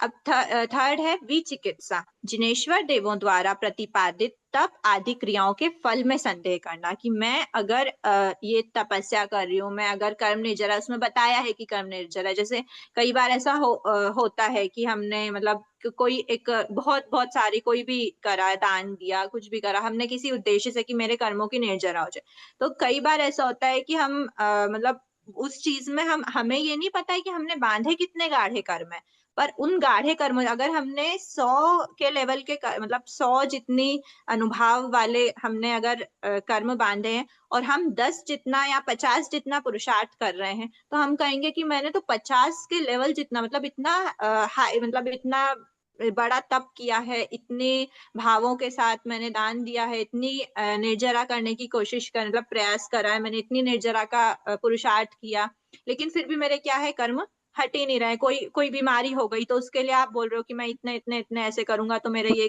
कर्म काश जल्दी हट जाए, तो वहां पर संदेह करना कि मैं इतना निर्जरा कर रहा हूँ फिर भी मेरे क्या नहीं हो रहा है, कर्म नहीं हल्के हो रहे। तो ये हल्के तो हो ही रहे हैं, बहुत हल्के हुए, लेकिन आपने ऑलरेडी पास्ट में इतने बार विषय में कभी संदेह नहीं करना। अगर संदेह कर रहे तो हमारे सम्यक तुम्हें अतिचार लगता है, विचिकित्सा नामक अतिचार। फिर है परपाखंड प्रशंसा, पर पाखंड मतलब अन्य मत वाले जो हैं उनकी प्रशंसा करना, मतलब जैसे जो उनके गुण को चाहना और उनकी प्रशंसा, अन्य मत की प्रशंसा करना, उनके गुण तो है वो कोई भी मत की प्रशंसा, अगर हम कोई भी तरह से उनके गुण में कि अरे वाह उनके उसमें कितनी उनके मतलब उनके समाज में कितनी एकता है, तो उनके समाज में एकता है, एकता के गुण को आप बस ग्रहण भी कर रहे हो, एकता के गुण की प्रशंसा कर रहे हो, वो एक डिफरेंट चीज है। पर उस पूरे मत की प्रशंसा करना कि इनके मत में ये बताया है तो कितना अच्छा है, कितना अच्छा है, कि वो अन्य मत की प्रशंसा करना भी आपके सम्यक्त्व गुण में मतलब आप खुद की हानि कर रहे हो, वो आपके ही सम्यक्त्व में अतिचार लगवा रहे हैं। पर पाखंड संस्तव, संस्तव का क्या अर्थ होता है, कांटेक्ट में रहना, मतलब उनके अन्य मत वालों के साथ परिचय करना, उनकी संगति करना, तो इसलिए मतलब वहां पर परिचय करना, संगति करने का एक मतलब ऐसे समझना कि उद्देश्य क्या है वो भी मैटर करता है, कि कई बार जो संगति, जो अगर आप ऐसा समझो कि क्या हम उनसे टोटल अलग रहे, तो संगति करना मतलब भाव यही रहना चाहिए कि मतलब हमारे जो मत वाले हैं उनसे हम क्या करें, अगर हमको किसी से परिचय रखना ही है, बहुत गाढ़ा संगति किसी की करनी है, तो बोलते हैं ना कि आप जैसे लोगों के साथ उठते बैठते हो ना वैसे ही आप बन जाते हो, तो हम हमसे हाई लेवल के ज्ञान वालों के साथ, हाई लेवल के गुण जिनमें है उनके साथ, या इस टाइप के लोगों के साथ अगर हम रहते हैं, उठते बैठते हैं, इनसे चर्चाएं करते हैं, तो हमारा भी लेवल हाई होता है। और अगर हम हमसे लो लेवल वाले की गप्पे लड़ा रहे हैं, उनके साथ बैठ गए, अरे थोड़ी देर थक गए तो कोई मूवी देख रहा है, उनके साथ मूवी देखने चले गए, वो सब क्या है, वो हमारे भी गुणों को घात करने वाले बन रहे हैं, मतलब हमारी संगति बहुत मायने रखती है। यहाँ पर ऐसा बोल रहे हैं अन्य मत वालों के साथ परिचय करना। दूसरी बात ये भी आ जाती है कि किसी और मत वालों के क्या जैसे मतलब अभी महापुरुष वगैरह क्या करते हैं, अन्य संप्रदाय की, अन्य मत की क्या करते हैं, बुक वगैरह पढ़ते हैं कि उनके उसमें क्या लिखा है, या फिर जैसे ब्रह्म कुमारी अगर हैं तो ब्रह्म कुमारी के जो भी मेडिटेशन वगैरह है उनमें क्या बताया है, ये सब में क्या बताया, तो वो वहां पर उनका उद्देश्य ना, वो जो परिचय है वो परिचय इस लेवल का नहीं, मतलब इस चीज में इंक्लूड नहीं करना हमको, वो उनका उद्देश्य कुछ और है, कि वहां पे अगर कोई चीज दिख रही है, कुछ समझ आ रहा है, उसको भी अगर वो लेते हैं तो पहले आगमों के साथ वो मैच करते होंगे, संभावना जैसे जहां तक मैं बोल सकती हूँ कि वो एक डिफरेंट काइंड ऑफ परिचय हो जाता है। बट हमारा लेवल अभी इतना है कि हमें जो दिया गया है महापुरुषों द्वारा उसे हमें स्वीकार करना है, हमें कोई अभी रिसर्च में नहीं जाना है, तो इसीलिए बेस्ट ये है कि हम अपने ज्ञानवान लोगों के साथ में क्या करें, परिचय, और अन्य जो भी है उनको हम परिचय से दूर रहें। ठीक है मैडम जय मथन नाम ये मैडम जय जिंदर आपसे होता है ना, पर पाखंड प्रसंग अन्य मत के प्रसंग, जैसे मान लो अभी अलग अलग संप्रदाय में सब आचार्य अलग अलग होते हैं, जैसे ज्ञान का जहाँ प्रकाश मुनि आचार्य जी है, राम मुनि आचार्य, एक बार कुछ में प्लीज हीरा मुनि मैंने आचार्य। कहा ना कि अगर आपके ऐसी कोई डाउट है तो हम लास्ट में लेते हैं, और अगर अच्छा, आपका है तो अभी बिल्कुल शॉर्ट में बोलना है तो आप बोल सकते हैं, नहीं तो मैं आगे कंटिन्यू कर रही हूँ। लगभग 9:15 हो गई है, आगे बढ़ाना है नहीं, क्लास को। इनका इनके समान गुण है, निर्गंत गुरु है, तो इनका तो कोई दिक्कत नहीं ना, इस पे इनकी प्रशंसा करने में। तो ये कह रहा हूँ, शॉर्ट में बता रहा हूँ मैं। अब मत की प्रशंसा आप नहीं करिए तो ज्यादा बेटर है। अगर किसी के गुण की प्रशंसा है तो बस गुण तक। हाँ, गुण की कह रहा हूँ मैं, मत की गुण की कह रहा हूँ केवल। हाँ, वो मैंने पहले क्लियर कर दिया ना। गुण की प्रशंसा करने में, गुण की प्रशंसा करना या गुण को ग्रहण भी करना कोई बुरी बात नहीं है। ठीक है। शयोपशमिक सम्यक्त्व से प्राप्त अवस्थाएं, अब क्या क्या प्राप्त कर सकते हैं, अब इसके बाद क्या मिल सकता है। तो अगर शयोपशमिक सम्यक्त्व में, अब देखो हमने क्या देखा था, प्रथमोपशम में, द्वितीयोपशम में हमारे पास 4 पॉइंट्स थे। क्यों थे? क्योंकि वहां से सासाधन सम्यक्त्व भी प्राप्त हो सकता है। आप बताइए, क्या शयोपशमिक सम्यक्त्व से सासाधन सम्यक्त्व प्राप्त हो सकता है? नहीं, नहीं। क्योंकि ऑप्शन से ही सासाधन प्राप्त हो सकता है। ओनली औपशमिक सम्यक्त्वी जीव ही जब मिथ्यात्व की ओर पतन करता है, तो या तो वो डायरेक्ट भी मिथ्यात्व की ओर पतन कर सकता है ना। अगर उसके मिथ्यात्व वेदनी, हमने देखा ना, प्रथमोपशम से भी डायरेक्ट जीव मिथ्या दृष्टि बन सकता है अगर उसके मिथ्यात्व वेदनी का उदय हो गया, मतलब या फिर उसके परिणाम जो है वो बहुत अति अशुद्धि पे चले गए, तो वहां पर वो मिथ्या दृष्टि भी बन सकता है। पर अगर मिथ्या दृष्टि नहीं, 6 आवलिका का काल रह गया है, जघन्य 6 उत्कृष्ट 6 आवलिका का काल अगर रह गया, जघन्य एक समय उत्कृष्ट 6 आवलिका का काल रहने पर अगर जीव के परिणामों में मलिनता आती है और उसके अनंतानुबंधी चतुष्क का क्या हो जाता है, बंध, या फिर बंध और उदय दोनों अवस्थाएं हमने वहां डिस्कस करी थी, तो वो साधन सम्यक प्राप्त कर सकता है। यहाँ पर शयोपशमिक सम्यक्त्व में साधन सम्यक्त्व नहीं मिलता, इसके जस्ट बाद में। तो शयोपशमिक के बाद क्या मिल सकता है? तो देखो, सम्यक वेदनी और सम्यक मिथ्यात्व वेदनी और मिथ्यात्व वेदनी, है ना, ये दोनों मतलब कुछ अशुद्ध और अधिक अशुद्ध हो जाए तो सम्यक मिथ्या दृष्टि बन जाएगा या फिर मिथ्या दृष्टि अवस्था को प्राप्त कर लेगा। ये दोनों तो वही पॉइंट है। पर उसका ऑलरेडी सम्यक वेदनी का उदय है और उसके परिणाम ऑलरेडी विशुद्धि पे ही है। विशुद्धि वाले परिणाम और सम्यक वेदनी के उदय के साथ साथ जब वो और ज्यादा विशुद्धि पे जाता है तो वो द्वितीयोपशम सम्यक तो प्राप्त करता है, जो 7th गुण स्थान की जो अवस्था है। मतलब शयोपशमिक से वो द्वितीयोपशम में जा रहा है। शयोपशमिक से प्रथमोपशम में जा सकता है क्या? नहीं जा सकता, क्योंकि मिथ्या दृष्टि जीव ही प्रथमोपशम सम्यक की अवस्था को प्राप्त करता है। ठीक है। तो शयोपशमिक से क्या कहाँ जा सकता है? शयोपशमिक से वापिस शयोपशम बनना, तो वो तो वही है ना, उसमें चेंज क्या हुआ? पर शयोपशमिक से द्वितीयोपशम सम्यक्त्व ही बन सकता है, सम्यक मिथ्या दृष्टि बन सकता है और मिथ्या दृष्टि बन सकता है। ठीक है। अब हम देख लेते हैं सासाधन सम्यक्त्व। ये भी एकदम शॉर्ट में सिंपल, क्योंकि हम ऑलरेडी इसके बारे में बहुत डिस्कस कर चुके हैं, तो ये भी ज्यादा बड़ा नहीं है। ठीक है। सासाधन सम्यक्त्व, सासाधन सम्यक्त्व क्या है? अभी हमने देखा कौन से जीव? औपशमिक सम्यक्त्व।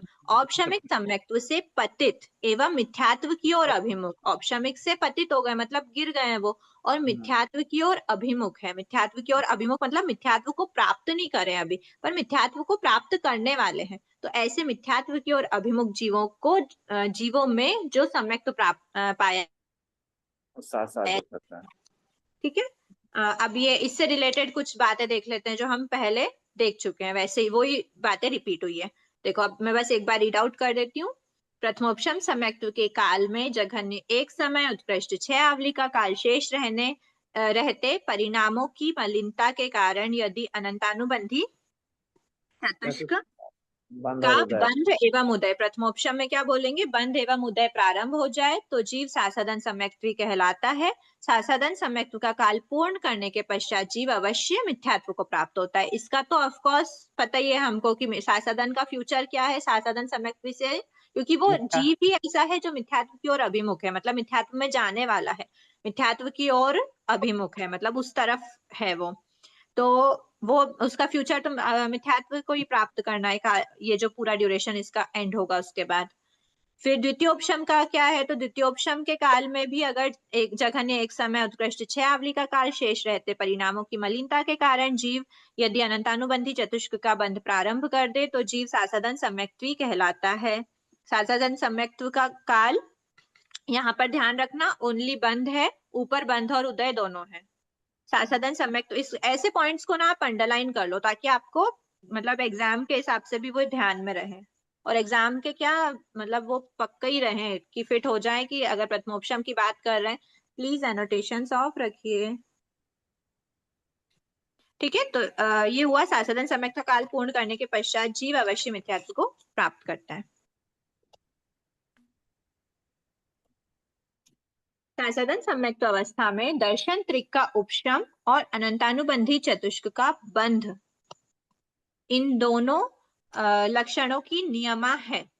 क्या होता है सासदन सम्यक्त में, मैंने आपको वहां पर उसमें चार्ट में एक और ऐड करवाया था। सासदन सम्यक्त में आप लिख लीजिए 3 का उपशम और इसका बंध और उदय दोनों। बंध और उदय नहीं, हाँ बंध और उदय मतलब प्रथमोपशम के बाद हो रहा है तो बंध, यहाँ पर सिर्फ बंध रखना। उस अवस्था में क्या है तो उस अवस्था में सिर्फ बंध लिखना, वहां पे उदय हटा देना एक बार के लिए, यहाँ पे सिर्फ बंध लिखना। अनंतानुबंधी चतुष्क का बंध, इन दोनों लक्षणों की नियमा मतलब कंपलसरी रहते ही रहता है। उदय भी है तो कब होगा वो, अगर वो प्रथमोपशम के बाद अगर सासादन प्राप्त कर रहा है तो फिर उदय भी होगा।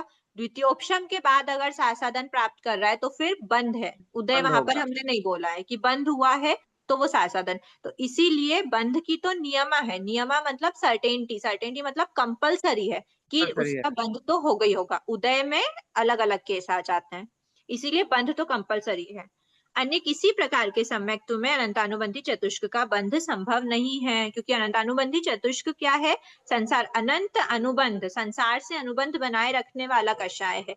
तो संसार से अनुबंध जो जुड़ाव बना के जो संसार के में भ्रमण करवाने वाला है, ऐसा कषाय कभी भी दूसरे सम्यक्त अवस्था में नहीं होगा, मतलब उसका बंध नहीं होता है।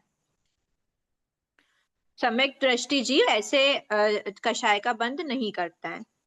सासादन सम्यक्त्व सन्नी पंचेंद्रीय जीवों की करण अपर्याप्त एवं करण पर्याप्त दोनों अवस्थाओं में संभव है। इसकी अवस्था क्या है, तो इसका भी ना आप एक चार्ट बना लेना, मतलब थोड़ा सा ऐसे नोट्स जैसे, अगर थोड़ी मेहनत लगेगी पर नोट्स बन जाएंगे ना, तो आपके आगे के लिए भी अपने पास रहेंगे और एग्जाम के लिए भी लास्ट मोमेंट पर रिवाइज करने काम आएंगे। और फिर कंपेयर करते करते जिन भी चीजों को पढ़ोगे तो वो माइंड में बैठ जाएंगे। अब हमने फर्स्ट क्या देखा था, मतलब योग्यता में प्रथमोपशम की योग्यता क्या थी, चारों गति के सन्नी पंचेंद्रीय पर्याप्त जीव। ठीक है, तो उसमें क्या समझना, करण पर्याप्त समझना कि वो पूर्ण रूप से पर्याप्त हो गए तो ही। अब उसके बाद द्वितीय ऑप्शन में क्या समझी थी, द्वितीय ऑप्शन में ओनली मनुष्य गति है, वो तो अंडरस्टूड है, लिखना भले ही मत। छठे सातवें गुणस्थानवर्ती क्षयोपशमिक संयत, मतलब क्षयोपशमिक जीव भी लिखेंगे तो छठे सातवें में समझ आ जाता है कि वो संयत ही है ना। और यहाँ पर और वो पर्याप्त ही होंगे, क्योंकि छठा सातवें गुणस्थान पर्याप्त की बात कर रहे हैं जब वो द्वितीय उपशम को प्राप्त करने वाला होगा। और फिर क्या देखा हमने, क्षयोपशमिक, तो क्षयोपशमिक में क्या था, तो क्षयोपशमिक में चारों गति के सन्नी पंचेंद्रीय करण अपर्याप्त और करण पर्याप्त दोनों जीवों में क्षयोपशमिक पॉसिबल है। और वैसे ही सासादन के लिए बोला है कि सन्नी पंचेंद्रीय जीव करण अपर्याप्त और करण पर्याप्त दोनों अवस्थाओं में। ठीक है, अब इसमें एक बात और बताइए कि लब्धि पर्याप्त असन्नी जीवों में, देखो असन्नी जीव में क्षयोपशमिक तो रहेगा नहीं, वहां क्लियर कर दिया है। ठीक है, पर यहाँ बोला है कि लब्धि पर्याप्त मतलब भले वो अभी करण अपर्याप्त है, मतलब अपर्याप्त अवस्था है उसकी, पर वो लब्धि पर्याप्त है, मतलब फ्यूचर में वो अपर्याप्त अवस्था में काल नहीं करेगा, वो फ्यूचर में पूरी पर्याप्तियां पूर्ण करने के बाद ही काल करेगा। तो ऐसा लब्धि पर्याप्त असन्नी जीवों में भी शरीर पर्याप्ति से पर्याप्त होने से पूर्व, मतलब उनकी अपर्याप्त अवस्था है, शरीर पर्याप्ति से पर्याप्त नहीं हुआ है तो अपर्याप्त है, ओनली आहार पर्याप्ति पूर्ण हुई है। आहार पर्याप्ति के बाद शरीर पर्याप्ति का नंबर आता है, तो आहार पर्याप्ति पूर्ण हुई है लेकिन शरीर पर्याप्ति अभी पूर्ण नहीं हुई है। तो शरीर पर्याप्ति से पर्याप्त होने से पूर्व सासादन सम्यक्त्व संभव है। ठीक है, तो ये क्या समझना, लब्धि पर्याप्त भी अगर कोई जीव है और असन्नी है, तो असन्नी जीवों में क्या होगा, शरीर पर्याप्ति से पर्याप्त होने से पूर्व होगा, मतलब उनकी क्या होगी, करण अपर्याप्त अवस्था है। ठीक है, ये एक्सेप्शन केस है कि उनमें भी सासादन सम्यक्त्व पाया जा सकता है। सासादन सम्यक्त्व के अलावा असन्नी जीवों में अन्य किसी प्रकार का सम्यक्त्व संभव नहीं है। ये पॉइंट्स ना आप लोग बिल्कुल ध्यान से अभी पढ़ो, अभी बिल्कुल दिमाग में फिट कर लो और उसको बिल्कुल बाय हार्ट कर लो, क्योंकि इसके आगे के जो चैप्टर्स है ना उसमें हमको यही मतलब ये सारे पॉइंट्स की ही जरूरत रहेगी। वहां पर मैं आगे के जो चैप्टर्स है ना, भाव यही है कि मैं आपको पढ़ाने से ज्यादा आप लोगों से पूछूं। मैं पढ़ाने से पहले ही आप लोगों से पूछूंगी, क्योंकि आगे जब आप देखोगे ना तो आपको यही कैलकुलेशन करना है। उसमें आप ऐसा है कि जैसे मैं आपको कोई भी एक चैप्टर में से उठा के बताती हूँ, अगर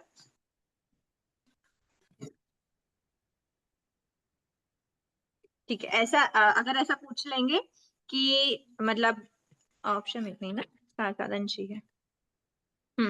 अगर आपसे पूछ लिया कि साधन सम्यक्त्व है, तो साधन सम्यक्त्व मतलब असन्नी जीवों में भी होगा क्या, या फिर ऐसा पूछ लिया कि असन्नी जीवों में और कौन से, ये दोनों तरह के हमारे जो चैप्टर है ना 13, 14, देखो उसमें क्या लिखा है। 13 चैप्टर का नाम है सम्यक्त आदि अवस्थाओं में जीवों के 563 भेद। मतलब कौन कौन से सम्यक्त, जैसे अगर साधन सम्यक्त्व है तो साधन सम्यक्त्व में जो भी जीव हैं उनमें मतलब कौन कौन से जीव हैं टोटल 563 में से जिनको साधन सम्यक्त्व, मतलब जिनके अंदर साधन सम्यक्त्व पाया जा सकता है। और जो 14 चैप्टर है उसमें 4 गति के जीवों में सम्यक्त्व आदि अवस्थाएं। तो ऐसा पूछ लेंगे कि असन्नी जीव है अगर, तो असन्नी जीव मतलब तिर्यंशी होते हैं असन्नी, तो बाकी मनुष्य देवता ये सब तो सन्नी रहते हैं। तो मतलब मनुष्य भी असन्नी होते हैं, समूची मनुष्य की अलग बात होती है। जो असन्नी तिर्यंश है उन असन्नी तिर्यंश में साधन सम्यक्त्व हो सकता है क्या, मतलब या फिर पूछेंगे कि कौन कौन सा सम्यक्त होता है, तो मैं आपसे ही पूछूंगी कि आप बताइए पहले क्या पढ़ा था कि असन्नी में कौन कौन सा होता है। तो यहाँ आपको क्लियर लिखा हुआ है कि साधन सम्यक्त के अलावा असन्नी जीवों में अन्य किसी भी प्रकार का सम्यक्त नहीं है, संभव नहीं है। ठीक है, तो बस इसीलिए मैं बोल रही हूँ कि ये सबसे मतलब बेस वाले, सबसे बेसिक है और सबसे कॉन्सेप्ट वाले, समझने वाले हैं। तो ये चैप्टर्स हम जब आगे बढ़ गए ना तो पीछे के चैप्टर बहुत इजी पड़ेंगे आपको, बस इनको ठोस कर लेना अपना। नेक्स्ट, अब एक बार टाइम हो रहा है तो शायिक सम्यक्त्व को हम चलो एक बार इंट्रो ले लेते हैं, उसकी योग्यता देख सकते हैं अभी। किसी के डाउट है क्या, तो डाउट ले लेंगे अभी। अगर डाउट नहीं है तो मैं टाइम वेस्ट नहीं करूँ, आगे बढ़ूं। मैम एक अंडरलाइन करवाई थी आपने 19 पेज की, आप क्या पूछ रहे हैं? 19 पेज पे एक अंडरलाइन करवाया था मैम, वो वापस करवा देंगे, मेरी स्लिप हो गया था 19 पेज नंबर पे। इसमें मैंने कहा था अनंतानुबंधी चतुष्क का बंध एवं उदय, प्रथमोपशम पे अंडरलाइन कर लो, और बंध एवं उदय A4 का बंध उदय पे अंडरलाइन कर लो, और द्वितीय उपशम में A4 का ओनली बंध, ये अंडरलाइन कर लो। तो आप जब ऐसे मतलब अंडरलाइन कर लेंगे ना तो जब आप पढ़ेंगे तो पूरा एकदम क्विकली रहेगा कि प्रथमोपशम में दोनों चीजें ध्यान रखनी है, द्वितीय उपशम बाकी तो आपको ध्यान है ही कि जगह ने एक समय उत्कृष्ट छह आवृत्ता का काल शेष हो वगैरह वगैरह। ठीक है, मेरा और इसी से doubt रिलेटेड क्वेश्चन था, मेरा इसी से रिलेटेड क्वेश्चन था कि द्वितीय ऑप्शन में सिर्फ बंद क्यों लिया है, मतलब द्वितीय उपशम में सिर्फ बंध इसलिए लिया हुआ है, द्वितीय उपशम में बंध इसीलिए लिया हुआ है क्योंकि वहां पर द्वितीय उपशम में A4 का क्या होता है, द्वितीय उपशम अवस्था में क्षय रहता है। तो क्षय के बाद जस्ट फर्स्ट समय में ही उदय कैसे हो सकता है, मतलब उस समय पर ही उदय कब होगा, उदय किसी चीज का कब होता है, जब वो सत्ता में हो। यहाँ पे तो सत्ता से हटा दिया, तो पहले उसको नया बांधना पड़ेगा तभी तो सत्ता क्रिएट होगी ना। तो सत्ता में क्रिएट पहले बंद होगा, उसके बाद फिर उसकी सत्ता होगी, तो फिर उसके बाद उदय हो सकता है उसका। ठीक है, धन्यवाद। अब मेरा एक प्रश्न था, ये अंतःकरण में दर्शन मोहनीय की प्रकृतियों का सत्ता तो रहेगी ना, सिर्फ उदय नहीं रहेगा, लेकिन दोनों ही अंतःकरण में प्रथमोपशम और द्वितीयोपशम दोनों में दर्शन मोहनीय की जो जो प्रकृतियां होती है वो सत्ता में तो रहेंगी ना, सिर्फ उपशम होंगी। तो देखो सत्ता में रहेंगी मतलब क्या है कि जो अंतर वाला, जो गैप वाला जो पार्ट है ना, गैप वाले पार्ट में वो कोई भी दलिक नहीं है। मतलब सत्ता में होने का क्या अर्थ है कि आत्मा में प्रेजेंट है, आत्मा में प्रेजेंट है। लेकिन थोड़ा हमने क्या देखो, थोड़ा पास्ट का रिकॉल करो कि एक्चुअल में स्थिति बंध हमने समझा क्या था और निषेक क्यों बनाया गया था। हर प्रदेश में एक स्थिति डालते हैं, ठीक है, चैप्टर 9 या 10 जो भी था वो हमारा 9, 10 तो शायद अनुभव वाले थे, 8 या जो भी चैप्टर था वो उसमें क्या देखा था हमने कि हर प्रदेश में एक स्थिति हम डालते हैं और उन स्थितियों को जब हम अरेंज करेंगे तो हमारा निषेक बनेगा। तो क्या होता है यहाँ पर, जैसे कि ये अंतर है ना, इसमें मान लो कि ये जो नीचे का येलो पार्ट है ना, उसमें 1 समय 2 समय 3 समय 4 समय, अच्छा एक सिंगल लेते हैं एक बार। ये नीचे का जो येलो पार्ट है ना, 1 समय 2 समय 4 समय ऐसे करके मान लो 10 समय है, तो 10 समय का नीचे का येलो पार्ट हो गया। उसके बाद 5 समय के लिए, मतलब 11 समय 12 समय 13 समय 14 समय 15 समय, ये 5 समय के लिए कोई भी प्रदेशों की स्थिति नहीं है। मतलब कोई भी प्रदेश ऐसे नहीं होंगे जिनका 11 समय का स्थिति हो, या फिर उसके बाद कोई भी प्रदेश ऐसे नहीं होंगे जिनकी 12 समय की स्थिति हो, 13 समय की स्थिति हो। क्यों नहीं है? क्योंकि जो भी प्रदेश वो वाले स्थिति वाले थे, जब हमने बंद किया था तब हमने उनमें फॉर एग्जांपल 12 की स्थिति, 13 की स्थिति, जो भी हमने 11 से 15 के बीच में स्थिति डाली थी, उस स्थिति को हमने क्या करा, उसकी स्थिति या तो हमने 1 से 10 के बीच में कर दी, या फिर हमने 15th एंड अबव, 15th नहीं 16th एंड अबव में कर दी। 11, 12, 13, 14, 15 ये 5 समय की जो भी स्थितियां, मतलब 5 समय की स्थिति वाले जो प्रदेश थे, उनकी स्थिति को हमने या तो कम कर दिया है या फिर उनकी स्थिति द्वितीय स्थिति में डाल दी, मतलब उनकी स्थिति को ज्यादा कर दिया, मतलब बाद में उदय में आएंगी वो, ऐसा कर दिया है। ठीक है, तो ये जो बीच में हमने स्थितियां जो प्रदेश की थी, वो स्थितियां कोई भी प्रदेश की नहीं बची, मतलब हमारा गैप बन गया। तो आपका क्वेश्चन क्या था, भूल गई मैं। नहीं, मैं सिर्फ, मेरे को समझ गया, मैं पूछ रही थी कि सत्ता में है या नहीं। बाय डेफिनेशन हम ऐसे बोल सकते हैं कि सत्ता में है लेकिन स्थिति नहीं है। तो सत्ता में क्यों बोला है कि सत्ता में मतलब प्रदेश तो एग्जिस्ट कर रहे हैं आत्मा में, सत्ता है मतलब प्रदेश है आत्मा में, लेकिन उस ड्यूरेशन के लिए नहीं है, उस ड्यूरेशन में नहीं है। मतलब कोई भी प्रदेश, अगर हम जब 11 हमारी आत्मा 11 समय पे पहुंचेगी, 12 समय पे पहुंचेगी, तो कोई भी प्रदेश आत्मा से बाहर नहीं निकलेंगे। तो आत्मा से बाहर नहीं निकलेंगे, इसका मतलब क्या हो गया कि उदय नहीं है, और उदय नहीं है इसका मतलब क्या हुआ कि उदय नहीं है पर आत्मा में तो प्रेजेंट है ना, मतलब सत्ता है। हाँ। तो वो उपशम कहलाया। ओके ओके जी, थैंक यू, धन्यवाद। हो गया या और कोई डाउट बचे हैं? क्लास एंड करें? अगर कोई और रह जाते हैं तो आप पर्सनली पूछ सकते हैं। ठीक है। अहो आचार्य भगवान, अहो उपाध्याय भगवान, आपकी कृपा से जो ज्ञान हमने सीखा है वह ज्ञान हमारे भीतर विनय की अभिवृद्धि करे, सहनशीलता का विकास करे, सरलता को बढ़ाए, हम निष्प्रिय बने, अनासक्त बने, पांचों इंद्रियों पर विजय प्राप्त करें, शीघ्र ही परम वितरागता को प्राप्त करें, हमसे हुई अविनय साधना के लिए क्षमा करें। सभी से क्षमा याचना। जय जिनेंद्र। जय जिनेंद्र, क्षमा जय जिनेंद्र, क्षमा याचना।